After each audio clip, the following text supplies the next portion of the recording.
Stitch number 01 is actually a triple straight stitch. Now it's not going to stitch out just like the picture here shows, but it's going to be 3 stitches on top of each one stitch. So it's going to take 2 stitches forward and 1 stitch back. We're working with the Singer Confidence Quilter model 7469, and this machine has so many great utility stitches. Now this is one I actually use quite a bit.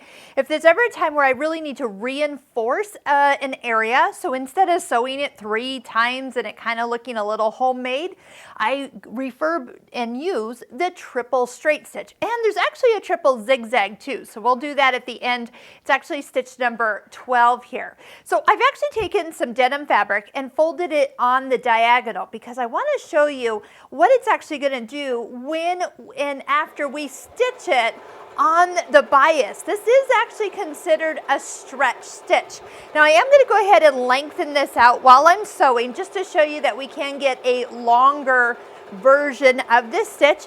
I love the fact that it actually goes 2 stitches forward and 1 stitch back in the exact same hole. So that is another thing that really makes this look really sharp when it's done. And it even looks like it's been stitched with thicker thread. So if you've ever needed to go to the store for a thicker thread, all you need to do is select the triple straight stitch. Now look, I mentioned I was stitching this on the bias because I can stretch this and it will not break. So this is another great seam to stitch when you're sewing like on the pair of pants down through the crotch area. That's a very reinforced stitch, and plus it'll have the give that you're looking for.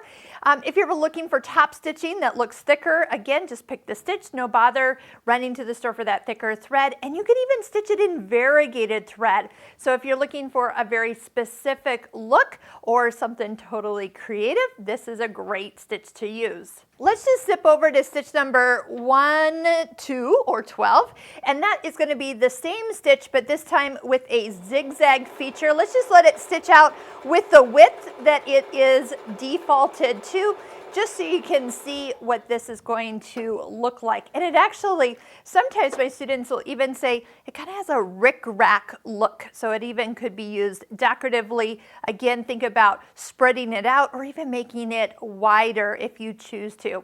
So check out these stitches. This is a great reason to stitch out your stitch book. Those are things that you will find because these stitches probably didn't look as exciting when you saw them in the graphic, but they sure are different once you stitch them out. Check out our links below of what a stitch book is all about and how to stitch one on this machine.